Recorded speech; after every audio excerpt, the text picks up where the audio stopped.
The opinions expressed by the host and guests in this show are not necessarily the views of Children's Health Defense.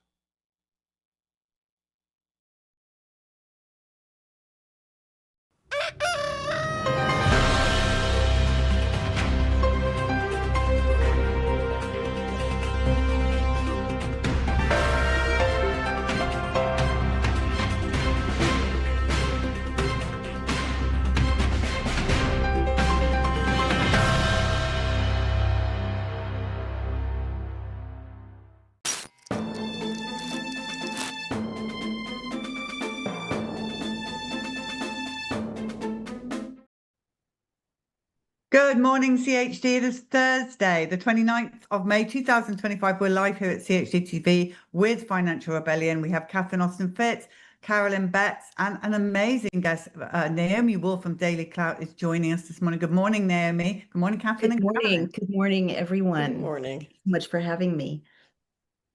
Catherine, you're going to introduce Naomi? Yeah, so I wanted to give a formal introduction to Naomi because we all know and love Naomi. She is exceptionally popular. And so we tend to forget how impressive her credentials are.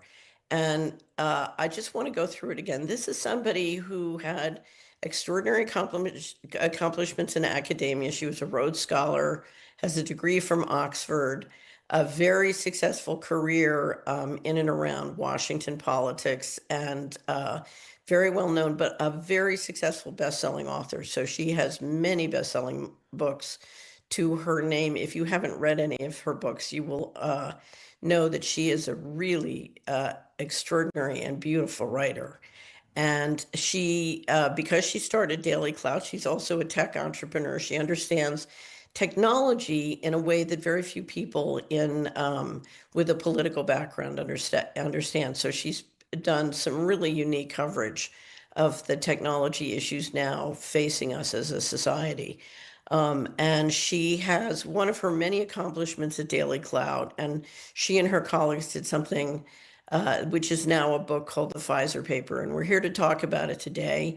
Many of you heard about it before, but I think I wanted to get Naomi back on and go through this again because it's an extraordinary accomplishment and it goes right to the heart of the issues that are happening today and what you need to do to understand these issues.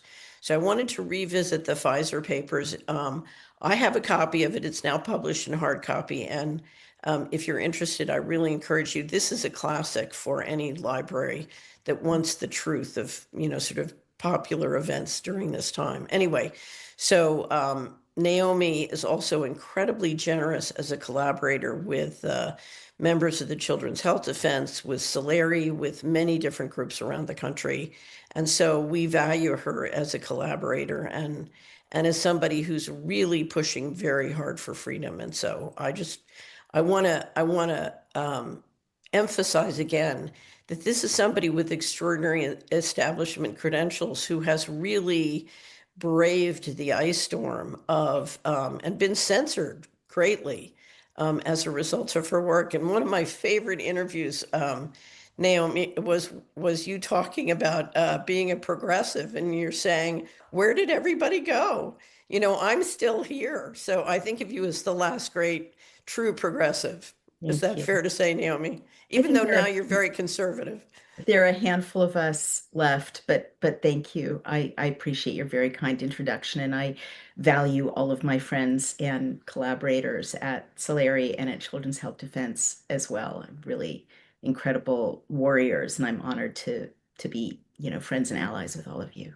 Yeah, you just did a great interview last week. Warrior moms will not be mollified. That was a particular, or did you do it this week? I don't know. Things are moving so fast. Moving fast. I think that was a couple of days ago this week. Right. Yeah. Right. Yeah. Great interview. Thank you. Okay, so let's start looking at the news. All right. Yeah, let's do that. Let's put up the first headline. Go away. So in a poll, 88% of Americans want pharma held financially responsible for vaccine injuries. Americans want better vaccine safety oversight, more stringent clinical trials, and greater big pharma accountability. And this is according to a poll conducted this month by the Center of Excellence in Polling and commissioned by the Foundation for Government Accountability. Who would like to talk about that?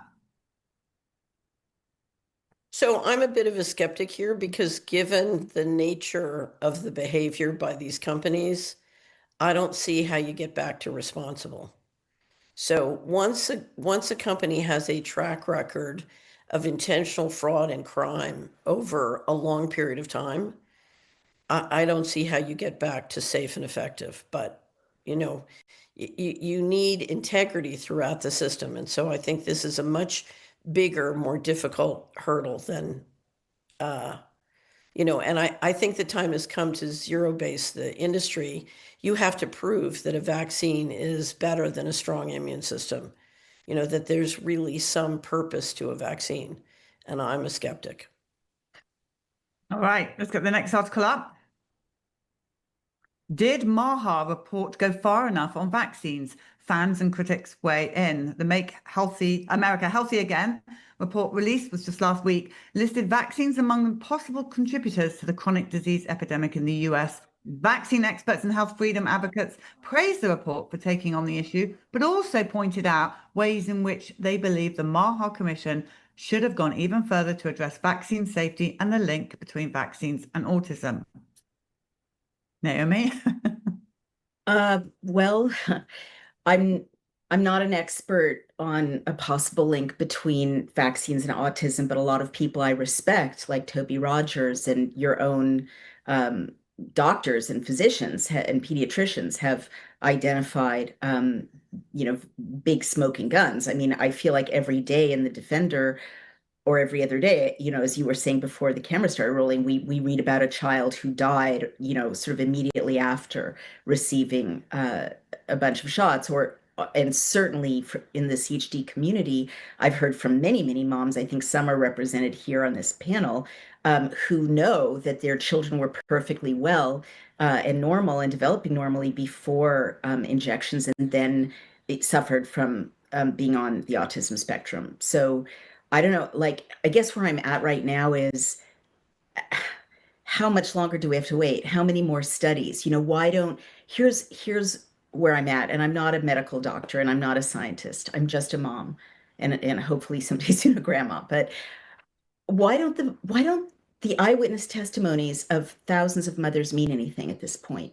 Why is that? Why are those not data points, right? Like, if so many moms say, and dads, my child was perfectly normal before these shots, and now this child suffers from autism, or this young adult has been autistic since those injections, how is that not enough of a data set to stop everything until we know more? I just don't understand it. And I guess that's what I would say about all of this, except the one other thing I can say an expert on is from the Pfizer Papers analysis reports, is the FDA process. And it's so broken and so gestural that, why should we trust anything they say is safe and effective to put in our bodies? They're not looking, they're not caring, they're waving things through. They accept bogus math and bogus science. So that's what I would say. I say amen to that. Catherine, do you want to move on? Let's move on with Naomi and listening to what she has to say, because I don't want to miss a second of this on this show. Okay, so let's turn to the Pfizer Papers. And Lou, if you could show the book again, I just want everybody to know what it looks like. It's pretty hefty. It's an amazing document. So Naomi, let's start with a lawsuit. There was a lawsuit that Pfizer lost and was required to disgorge enormous amounts of documents. And when that happened, of course, the question was, who was going to read thousands, hundreds of thousands of pages of highly complicated documentation? Anyway, but tell us about the court case and then how it came that you decided to do the Pfizer Papers. Sure. Well, you've got a great summary there, Catherine. Aaron Siri, the legendary attorney, brought a lawsuit against the Food and Drug Administration, which was the custodian of these 450,000 internal documents. And when I say 450,000, some of those documents are thousands of pages long. So a massive tranche of documentation, as you note. And the lawsuit was successful. Pfizer had asked the court to let them delay release for 75 years till we're all gone from the planet and the crime has been forgotten.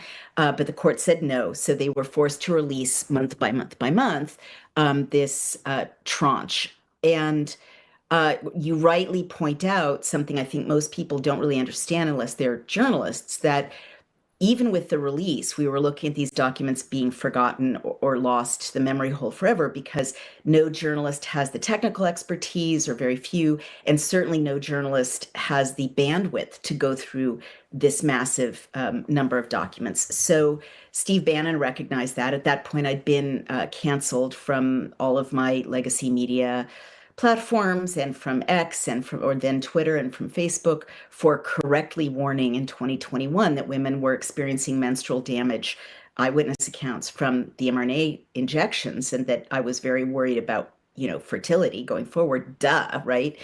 You don't have to be a scientist to know that women need healthy menstrual cycles to have healthy children. But so I was deplatformed, and the only person who would talk to me really with a platform was Steve Bannon. And so when the documents came out, he on air said, well, surely you're going to start a crowdsourced project of experts to go through all these documents and issue reports. And of course, on live TV, I had to say yes. And then we launched that project. I had no skills to manage such an incredibly complex undertaking, but Providence sent us Amy Kelly, a very distinguished project manager, Six Sigma project manager, who worked, far below market rates for the next 3 years, overseeing 3,250 doctors and scientists, highly credentialed from many backgrounds, which was fascinating in itself, right? Bringing together. And they were all over the world, right? All over the world. All and over the they world. worked pro bono for the good of humanity, laboriously to go through this massive amount of documentation, and they produced 109 reports, and those are contained in 2 books. This is the first of them that we published. The second you just showed, published by Skyhorse, and they broke the biggest story, in my view, of the last 75 or 100 years, which was the mass poisoning, as you put it correctly, Catherine, of humanity, and specifically what was at the heart of the Pfizer documents is a 360-degree assault on human reproduction. And I remember I had the privilege of seeing you last week, and you said specifically the doctors who broke 3 stories. Can you describe those? Yes, I can. Thank you. I'm pretty irate about those stories because they're being very inappropriately and unethically misattributed in major news right now. So yes, it's actually a lawyer, the project director, and a doctor who are being written out of history. So Ed Berkovich is one of our lawyers. We had 275 volunteer lawyers in addition to all the doctors and scientists working on this project. He FOIA'd in 2023 from the CDC. And remember, this was the sitting Biden administration, the ones who had wiped me out of all of my social media, ruined my career, changed my bio online around the world to conspiracy theorists, right? He took on this sitting administration that already tried to target people like Dr. Bhattacharya, me, people like them. So he was very brave. And nonetheless, he FOIA'd every mention of myocarditis, and we think there may have been a whistleblower at the CDC because we got an abundant release of documents, 500 pages in multiple tranches. So I can't describe, I feel my blood pressure rising when I start to describe this, the amount of very not fun work it took, first for Ed Berkovich, and then for Amy Kelly, and then for me as an editor. First, Ed Berkovich went through every one of these pages of emails and lifted out laboriously a timeline, which was quite hidden until he did this work, and then lifted out laboriously the key story data points that proved that at the highest levels, the White House and Dr. Walensky, Dr. Fauci, the head of HHS, all of these officials, and a form that raised this information up to POTUS, so maybe the president of the United States or whoever was acting as president at that time, were notified by the Israeli Ministry of Health in March of 2021, and then by pediatricians organizations and by public health officials at the state level that they were seeing a signal of myocarditis in minors who had been injected with this mRNA shot. And they were literally asking, what do we do? What do we do? Like, the Israeli Ministry of Health was notifying as a courtesy, our public health officials, but the pediatricians were saying our kids are showing up with heart damage. They were even asking questions like, do we tell them to stop exercising? How do we treat them? It was so unbelievably cynical. And Dr. Walensky and her colleagues were downplaying this to the people who were reaching out. And then instead of telling the Parents of America by April of 2021, because this cover-up continued for 2 months or a month and a half, instead of coming clean and saying, parents, don't vaccinate your kids, it's damaging their hearts, what you see in these emails is a freak out at the highest levels to create a cover-up and to create a script, a 17-page script, which is completely redacted, that they used for the rest of that summer and into the fall, lying, saying that myocarditis was transient and mild and rare.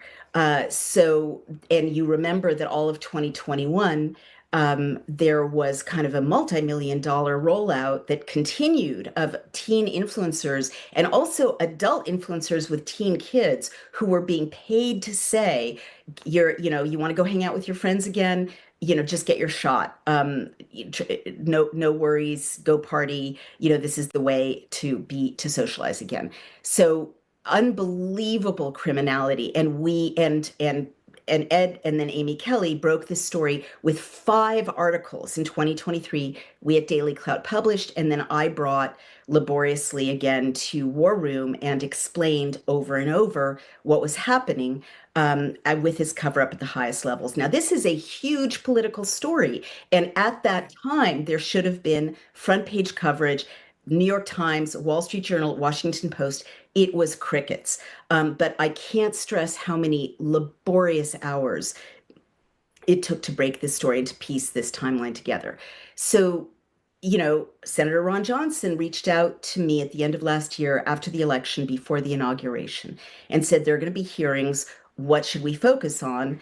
Reaching out to me in my role as editor of and overseer of this massive project. And I said, well, the 2 biggest political stories that are going to get you the most attention are this story of the White House cover-up of myocarditis, and also Jayanthi Kunadasan's story that, again, put together so laboriously. Jayanthi, Dr. Kunadasan, Ed Clark, and Team 3 of the volunteers, they put together this, this Report 76, proving that Pfizer slow-walked the announcement of, quote, efficacy till 6 days after the US presidential election. Also, as you see, summer of 2023. Well, I identified both of these as the biggest stories politically to Senator Johnson. To my astonishment, he held a hearing on Tuesday of this past week, basically about the report that Ed Berkovich broke, and then that Amy Kelly built upon, showing that, and issued a Senate report showing that there had been a cover-up of the risk of myocarditis and other adverse events following COVID-19 vaccination. So they were able to unredact more of the emails because they're a senator. But to my horror, they didn't invite the authors on whose work this whole hearing and all the headlines was built, to present their own work at the hearing. They didn't invite them at all. When I tried to cover the hearing as a reporter, I was told that it was going to be really full. I didn't find out till a couple of days later, to my astonishment, that it was an open hearing, and that the person who was in charge of seating people, it included Callie Means, about whom I'd been quite critical in a recent essay, also about his sister, Casey Means. So I don't know why. And then to my astonishment, there was a massive amount of media coverage, as there should have been, big stories in the New York Post, the Daily Mail, Gateway Pundit, for this cover-up. And And Senator Johnson's press team didn't correctly attribute the authorship to the people who broke the story. They just took credit for this story.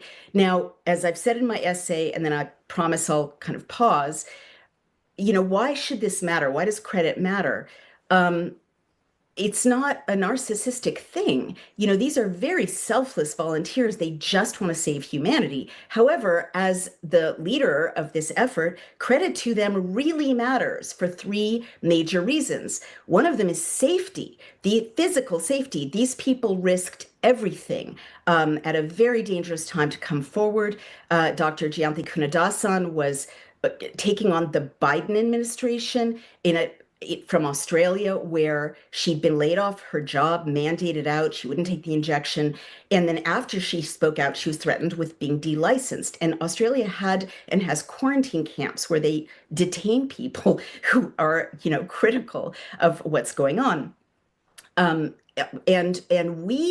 I get death threats every month. Like my husband has a full-time job just keeping me safe physically.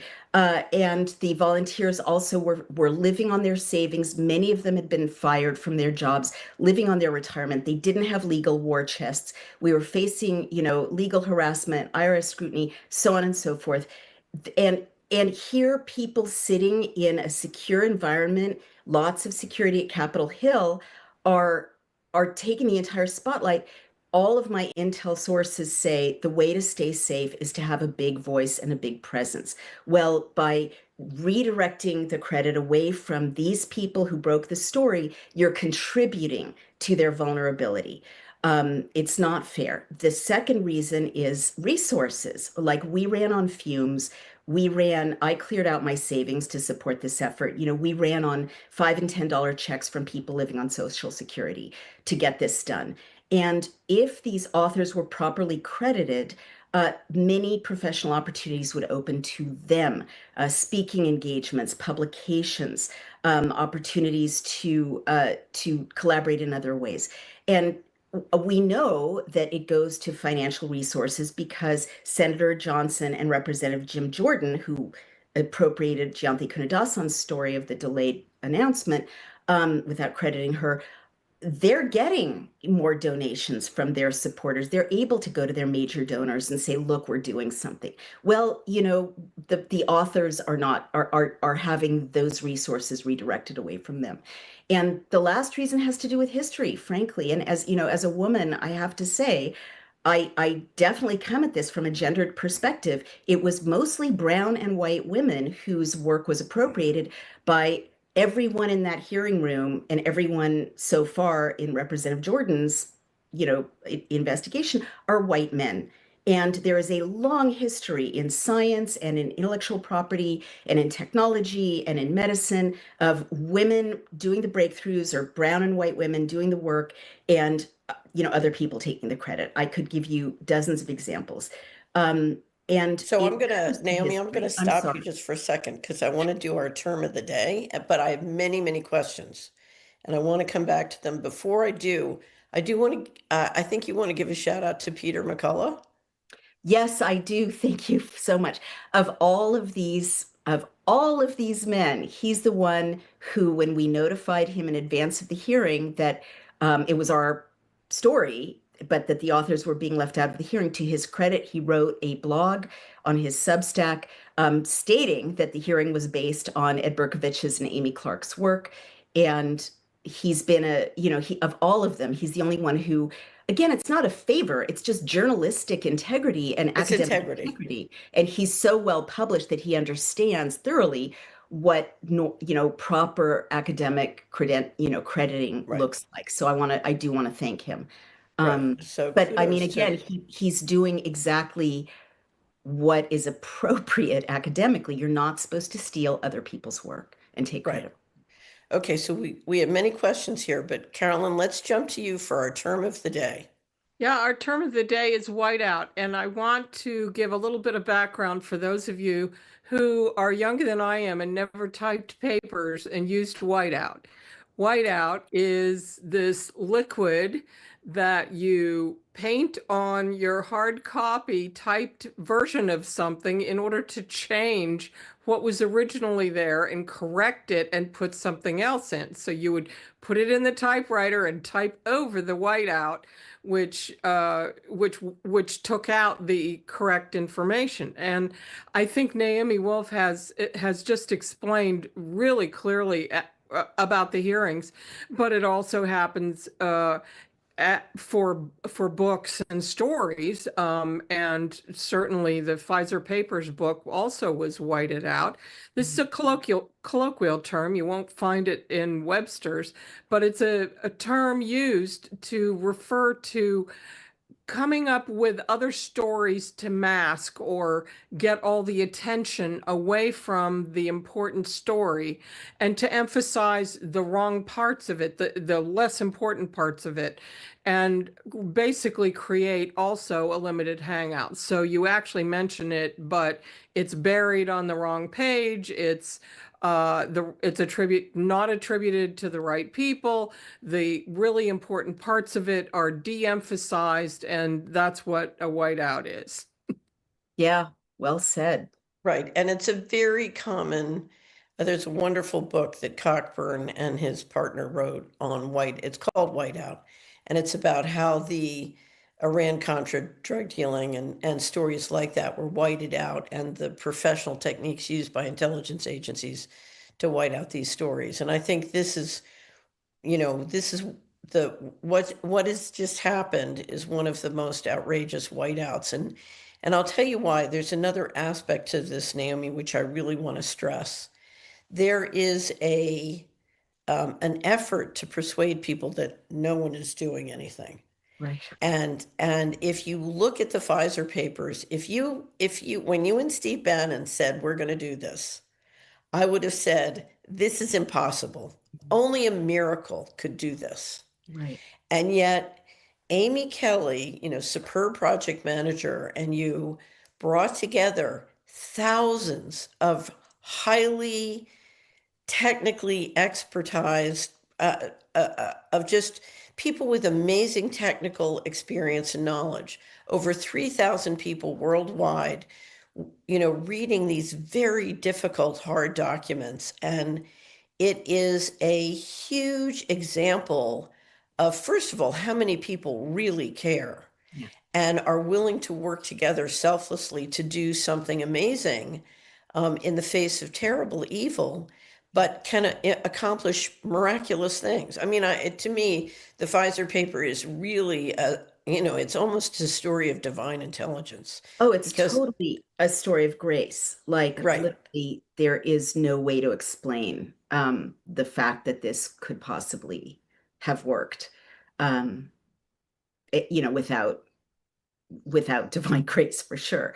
But let me also add to your point about whiting out, like, by addressing without actually addressing or citing or putting on record the actual stories in this, you're right, that book.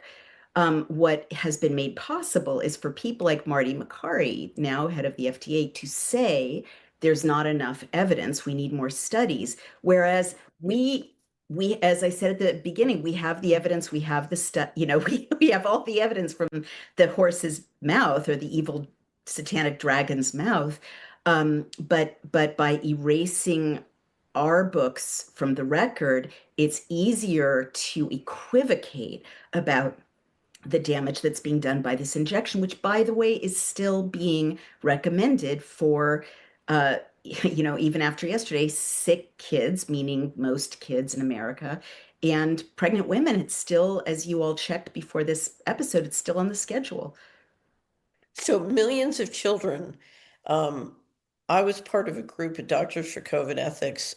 They wrote a book on mRNA technology. I wrote the afterword, and showed with the work of Sucharit Bhakti and Arne Burkhardt how exceptionally dangerous this technology is. And yet, so far this year, just in America, millions of children have been given mRNA shots.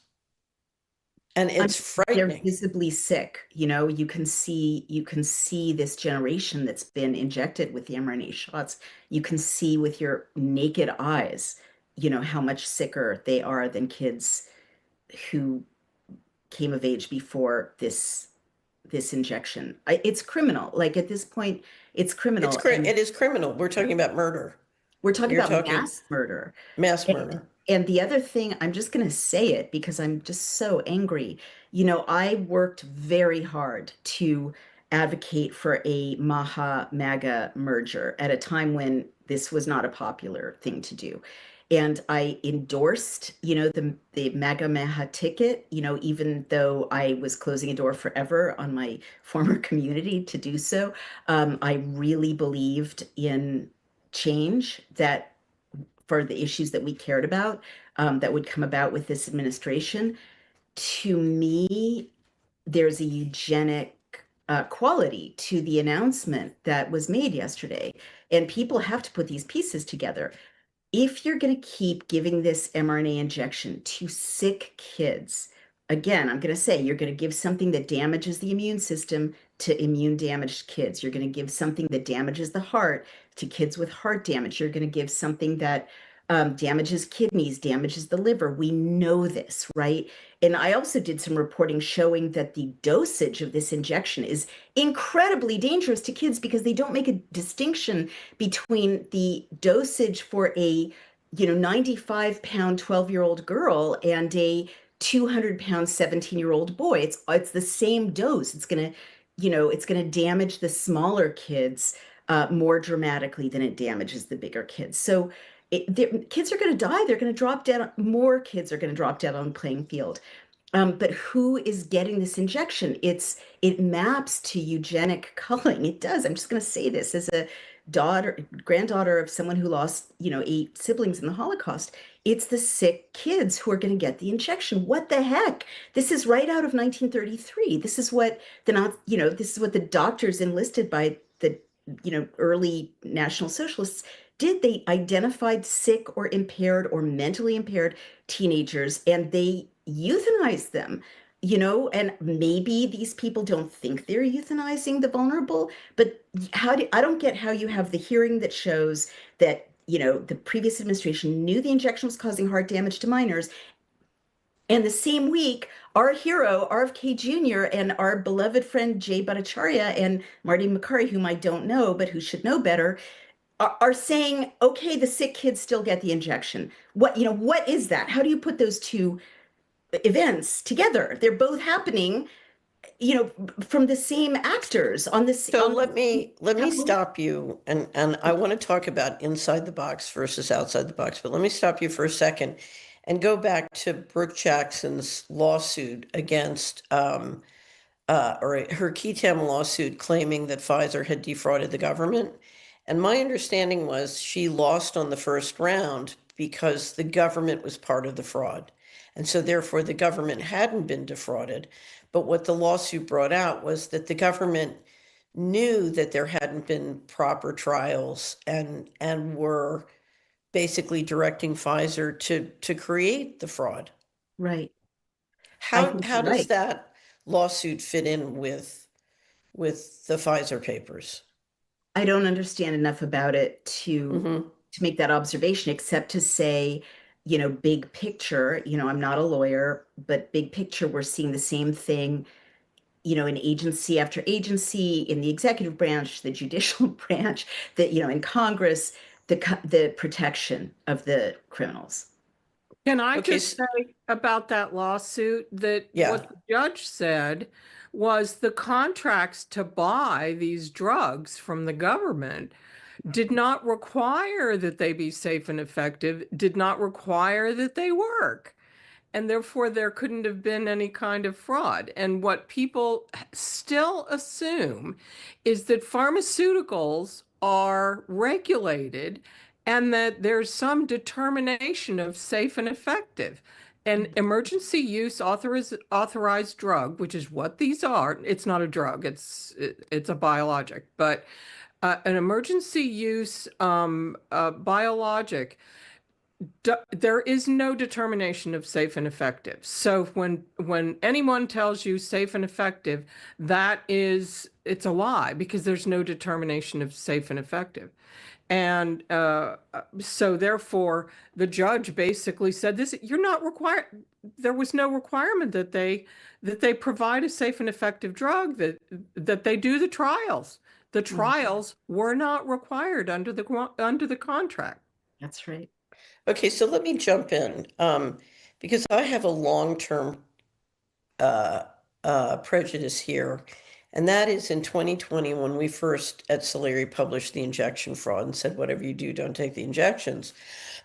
One of the business newsletters that I get, that I find to be highly reliable, came out with a basic report saying investors are expecting to make a fortune on mRNA technology. And they, once the COVID vaccine is successful, they will roll out mRNA vaccine. And basically everything's being converted to not only an mRNA vaccine, but all the adverse events of these vaccines and of vaccines in general can now be treated with a new mRNA vaccine.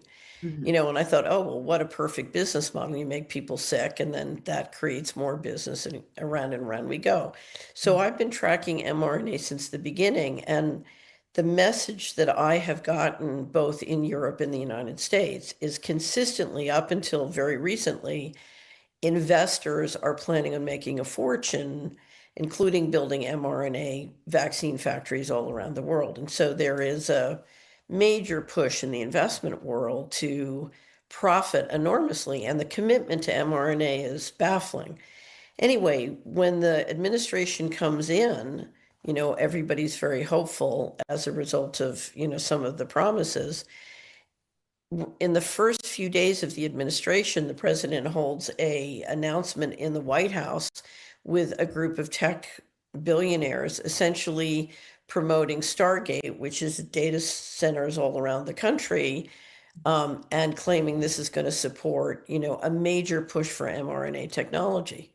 So one of the first things the new administration does is basically come full flame for mRNA technology. And it seems to me there's a great deal that's been happening that is really supporting both the intersection of tech and Silicon Valley with medicine. And this is one of the real dividing lines right now.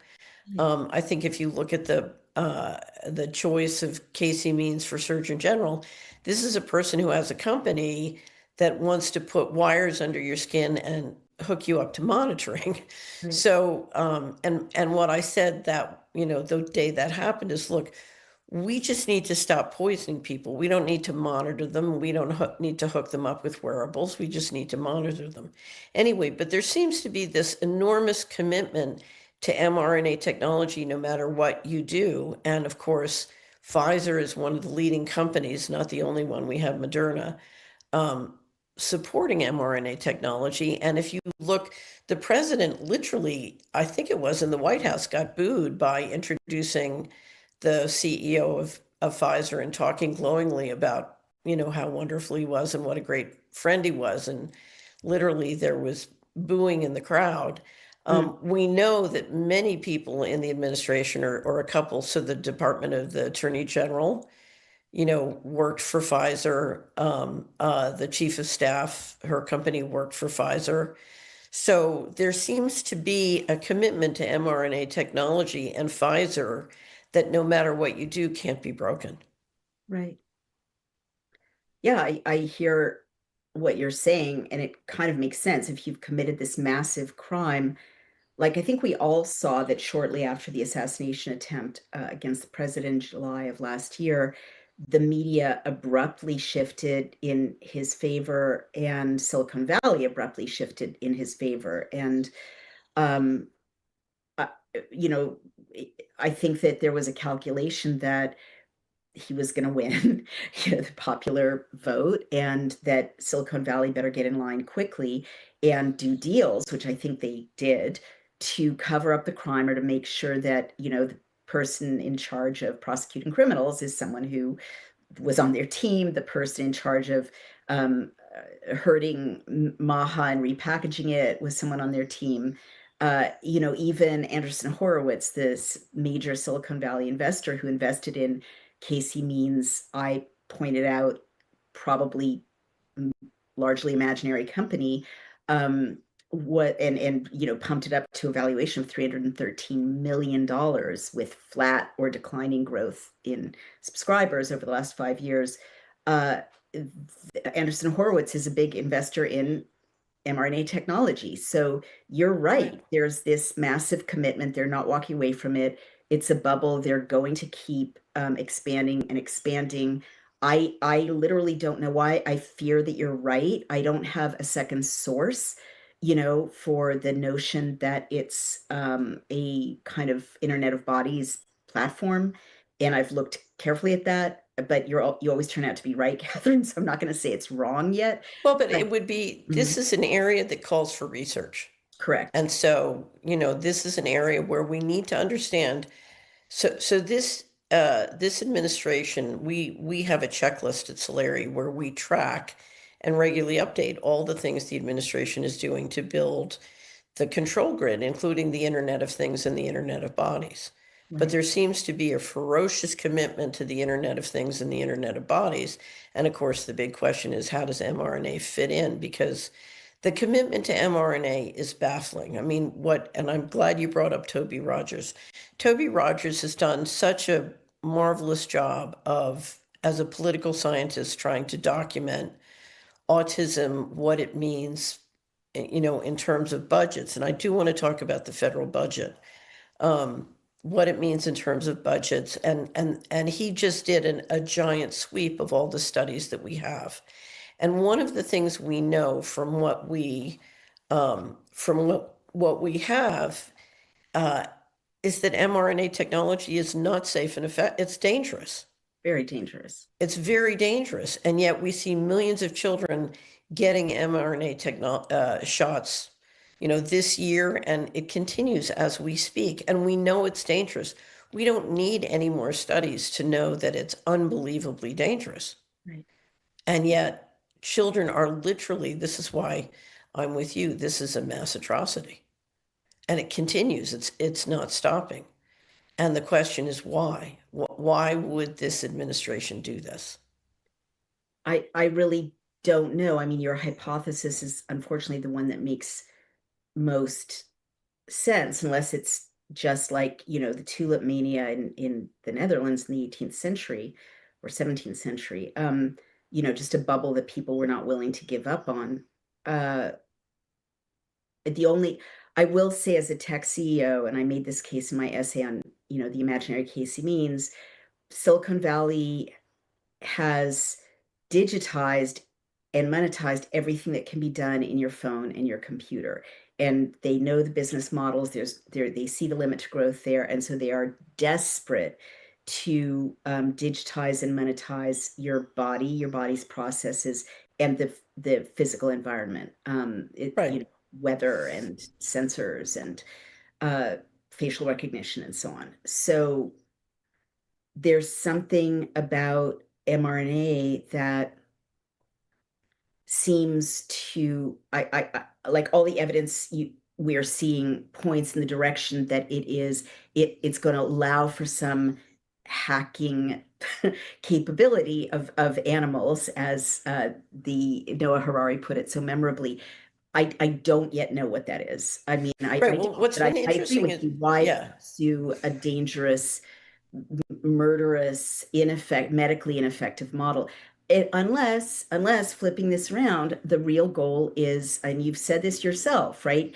They don't have the money to pay everyone's Social Security. And the only way you do that is by extending retirement. I'm quoting you now, Catherine, or killing people off.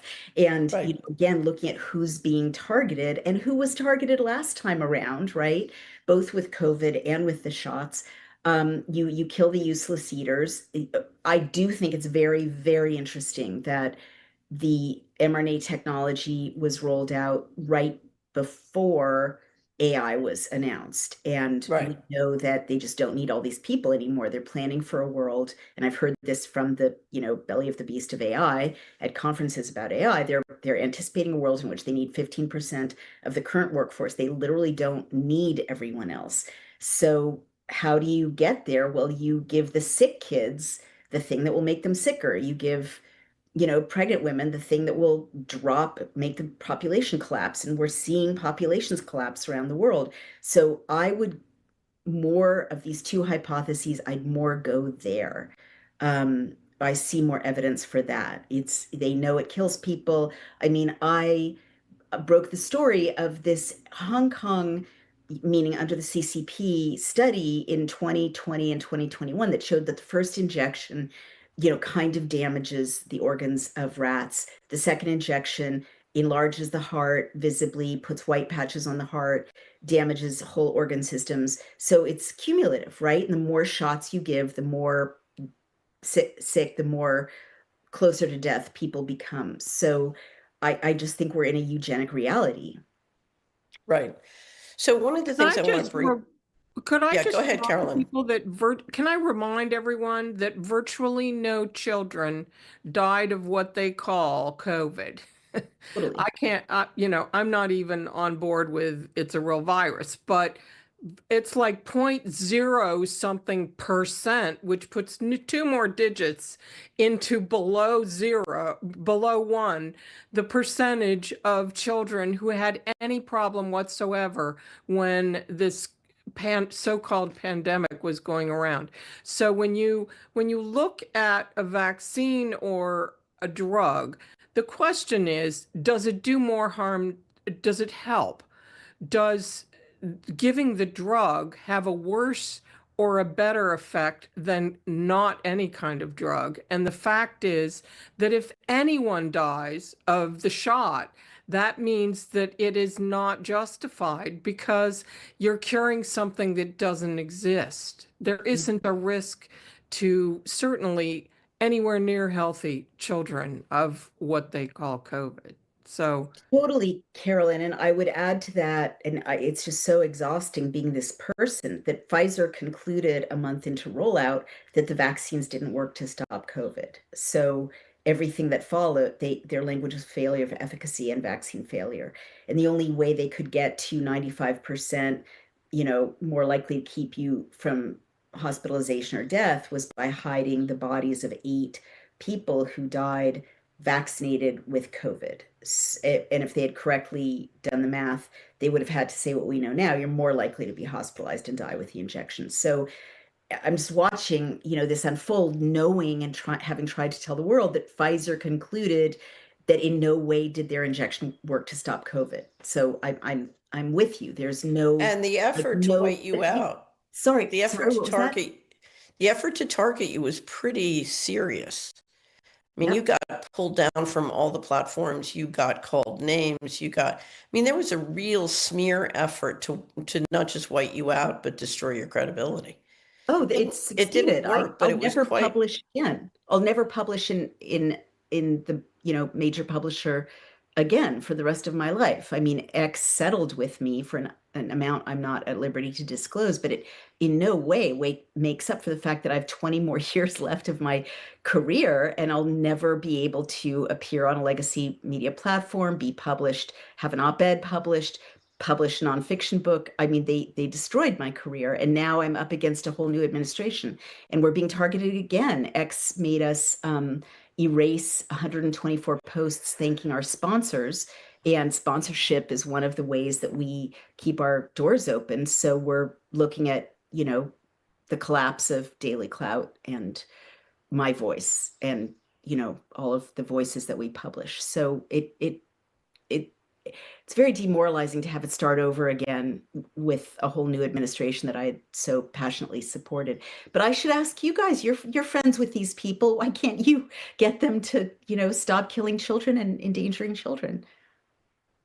so actually after I wrote my commentary on Bobby's Bitcoin policy, I got dropped. So I can't Right. claim friendship.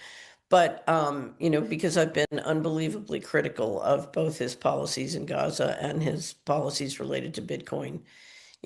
I think his presentation on Bitcoin at Bitcoin 2024 was the worst case of take from the poor and give to the rich I've ever seen in my life. So, and I'm focused on money, but let me just jump to money. In the budget, and I think Bobby has done a very good job of highlighting this. The military budget the last year was 857 billion approximately, and the HHH budget was 1.8 trillion. Mark Skidmore has estimated that if we went back to 2010 levels of disability, it would drop the HHS budget by $500 billion. And we know if you're going to accomplish a big drop in the healthcare budget, you have to stop poisoning people. And yet we have an administration that continues to poison people and support poisoning people. And the question is, will they stop? And they say, they are going to study this, they are going to take actions, they are taking actions. Maybe they will, maybe they won't. But here's the reality. Every family can stop the poisoning.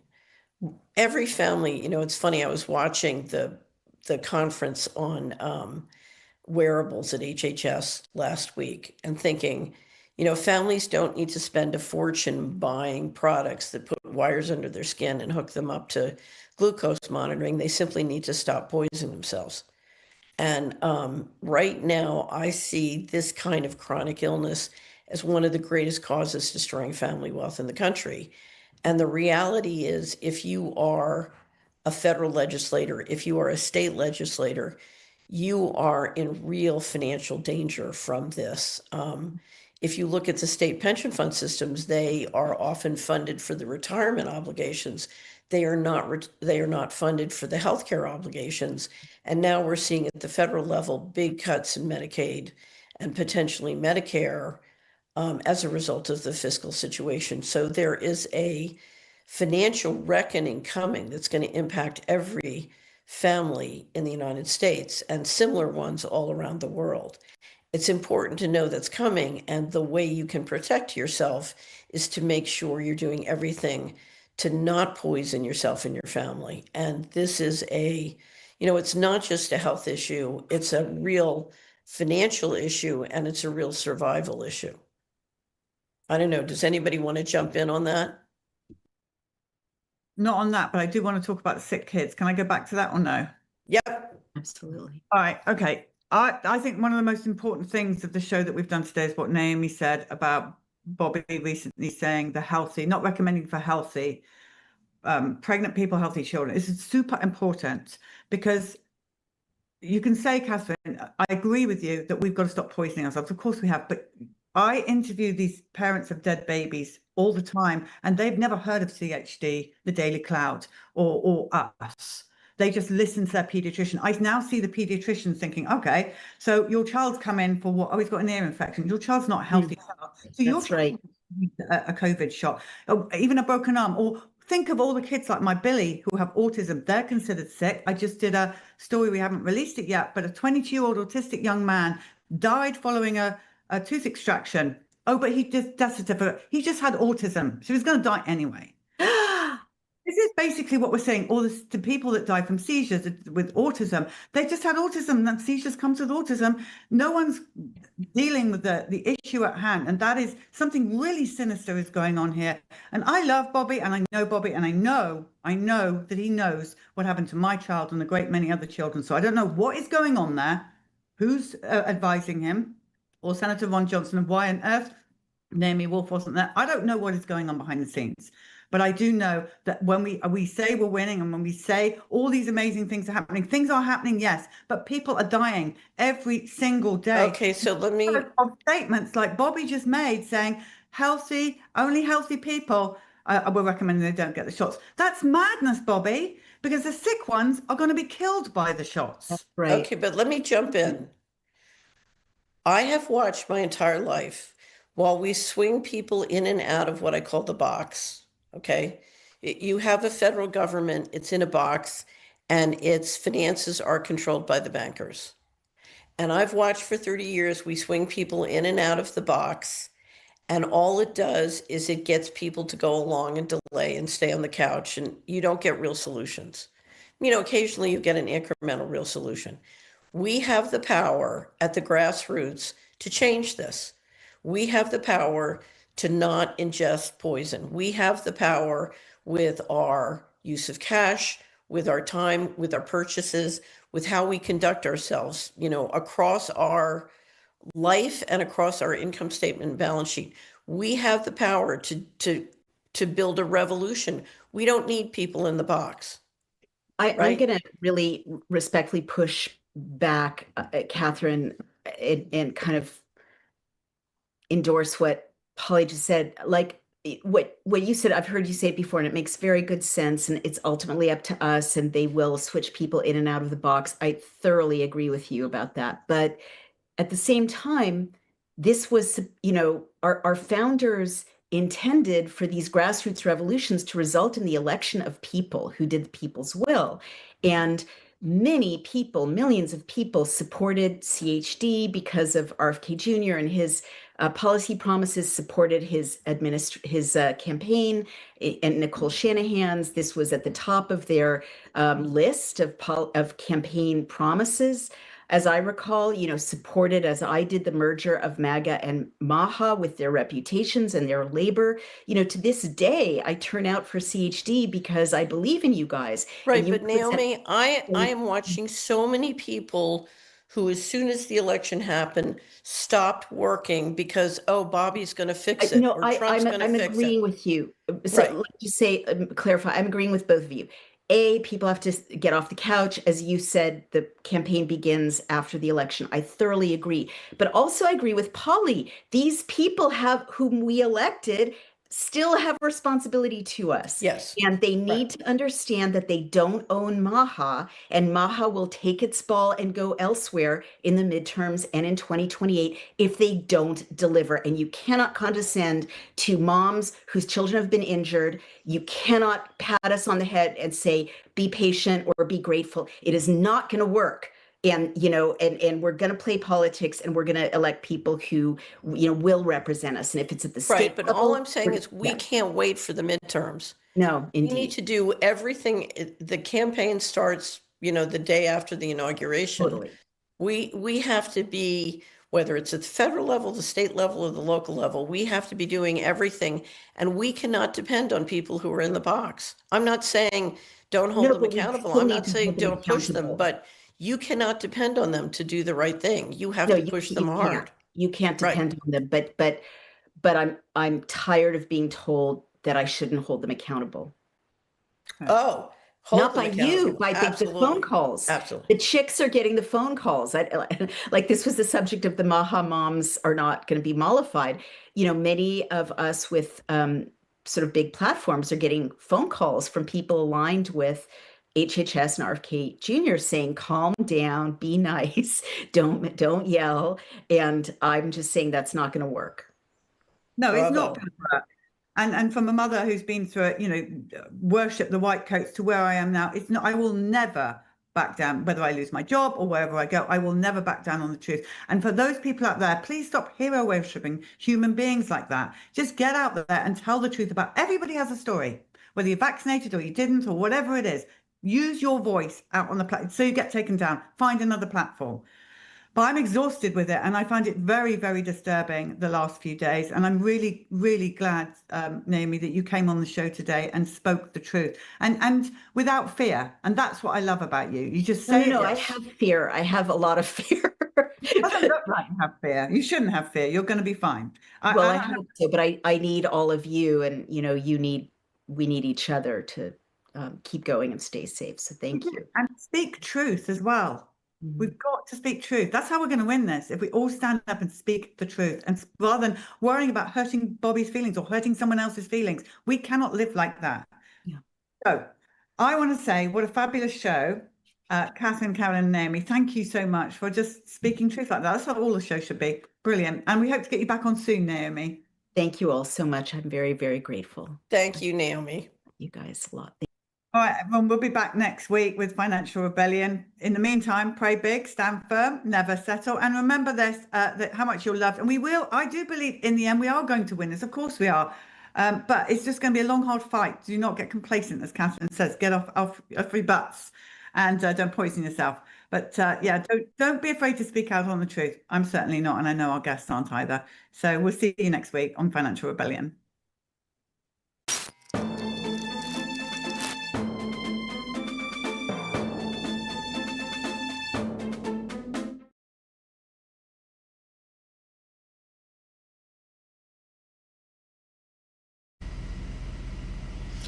Okay, we are live.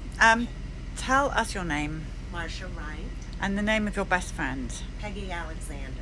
Okay, describe, before Peggy took the Pfizer, the type of person Peggy was and your Peggy relationship. was very outgoing.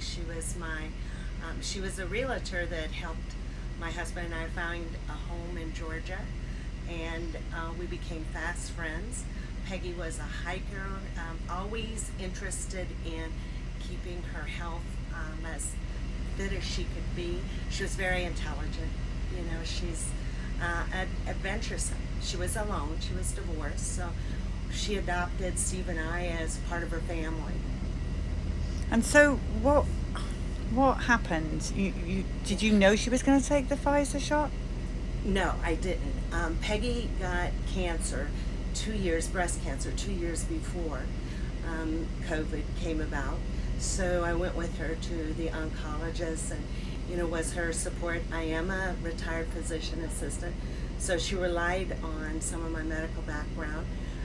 So we bonded very much during that time, and she was finally cleared from her breast cancer. So this was then in 2020, her year of health, and she was going to do everything she could just to continue a healthy life, to get back into everything she'd been in. So she started out with a camping trip out to go to the West Coast to see her son Mason and her daughter Lexi. And she came back in January, the end of January 2021. And so we were all getting ready to just celebrate and do things. I went to an oncologist appointment with her again, a follow-up, and she asked, should she be vaccinated? And they said, she felt as though her immune system was probably lowered from the chemo and all that. And they said yes. Her primary physician said yes. And she asked me about it. And I said, well, I don't know. And I sent her a link to the Highwire with Del Bigtree. And she wasn't that encouraged by that, but she went to see her primary physician who talked her into getting it. She didn't even tell me she got the first one. But soon after that, she started having this diarrhea that was bad, and she kept thinking she must have eaten something bad that was left in her house before her trip.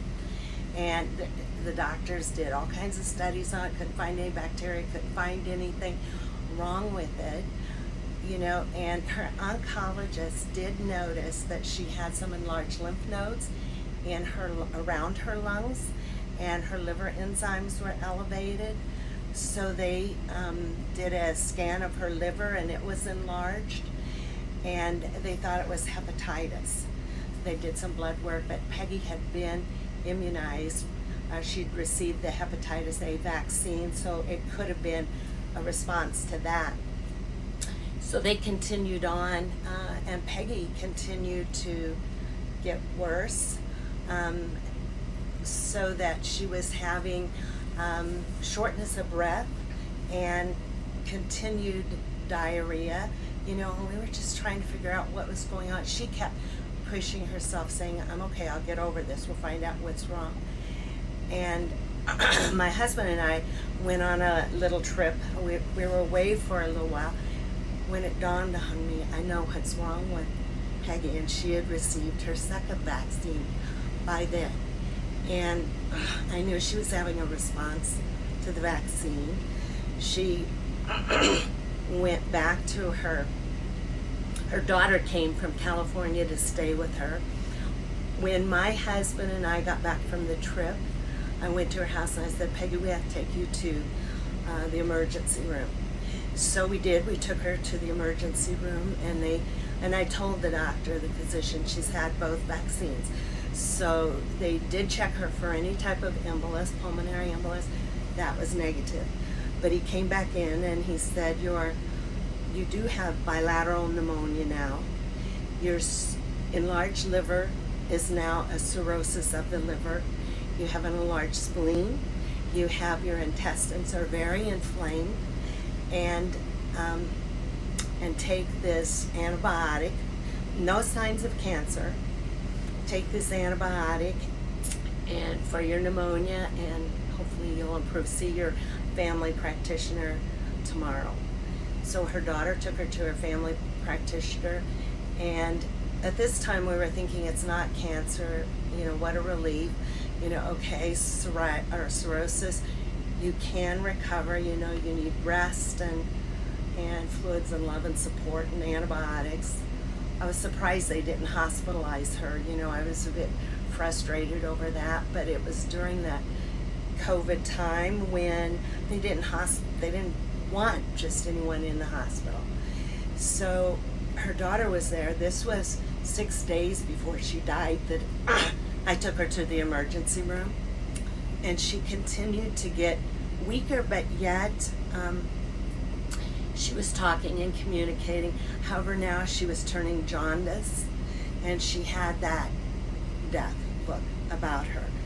And on Friday night, I was at a meeting, my phone was turned off, and her daughter texted me that Mom got up complaining of chest pain and shortness of breath. So she called the ambulance and took her to the hospital, North Georgia Hospital, and in the emergency room, her right-sided heart failure was terminal. And they told her she was not going to make it, and they could keep her alive on IV fluids and medication to keep her blood pressure up until her son in Oregon could get there. So I went that next morning when I saw that I'd had that voicemail. So I went and spent the day. Peggy was in ICU. Thank goodness they let us both be in there and be at her bedside. And it just went downhill from that. She was able to talk initially and tell me that we would take care of things tomorrow. She was in the process of changing a will around, and she's like, no, we'll talk about that tomorrow.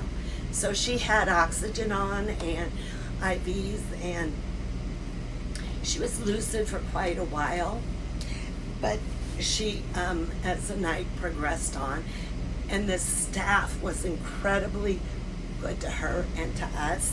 I have to thank them for that over and over. But Peggy chose to die and take her last breath when her daughter and I stepped away from her bedside, still in her room, to talk to the nurse. So our backs were to her. Her son's flight had just landed in Atlanta. She took her last breath then. So it was it was difficult, and her daughter had told me that in the emergency room, the doctors told her she was full of cancer, that Peggy was full of cancer, and I had just had her in the emergency room 6 days earlier, and they said no cancer. So they said they misread it, the x-rays and the scans and all that. And I truly believe that Peggy,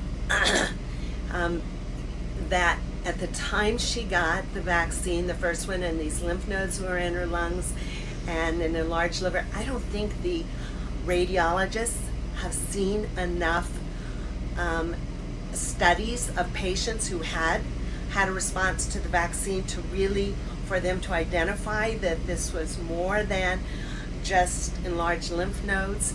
I think that happened a lot throughout this course. I think the medical profession was dumbfounded with some of the things that they were seeing and not knowing how to label it. So that's my story. The loss of my great friend, and a loss that shouldn't have happened.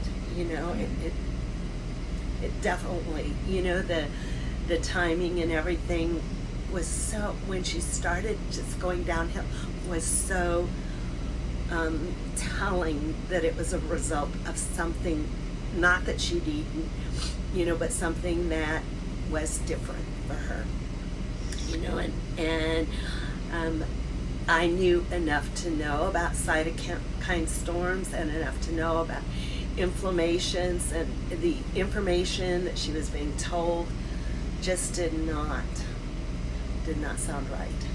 Thank you for telling Peggy's story. I'm sorry that happened to her. I am Just given terrible advice by the medical professional. Yes, she was. Just, I had gone to the same primary care doctor that she did. I was given the same story. I understand why Peggy decided she needed it, because they were also telling me the same story. And I was like, no, I don't think so. I just need, whatever it was that I was there for. So, yeah, bad advice. Bad advice. Thank you so much for telling You're the welcome. story. You're welcome.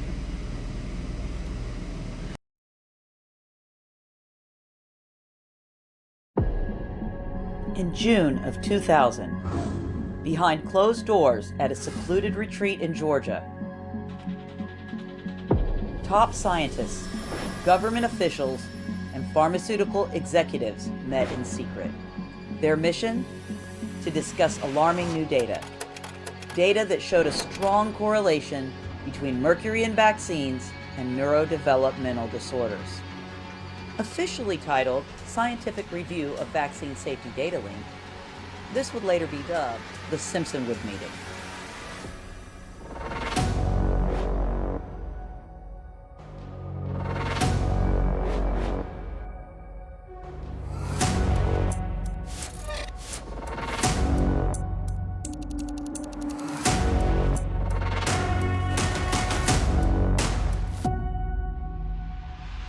We came back to the scene. All we could find was rubble where the retreat and conference center once stood. What happened in this place was never meant for public ears. What happened next would change history. But before we can understand Simpsonwood, we have to go back 25 years to the policies, the cover-ups, and the warning signs that set the stage. Get a shot of protection. The swine flu shot. It's in the best interest of all of our citizens. Health Director ordered a stop to all swine flu shots.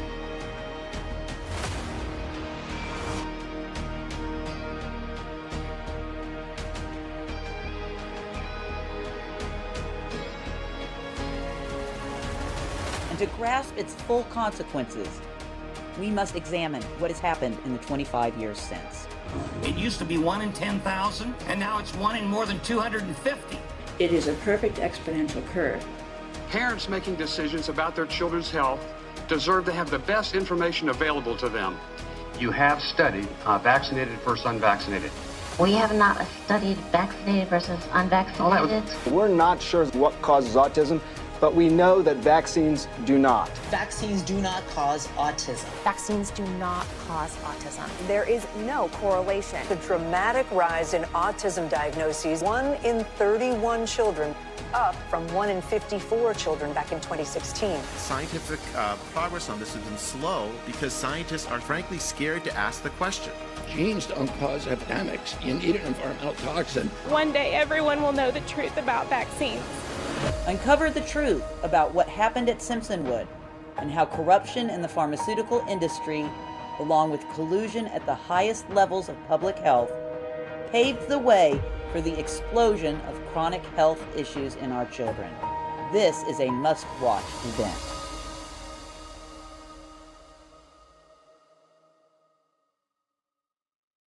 The fight for children's health has hit a turning point, and your support has brought us to this moment.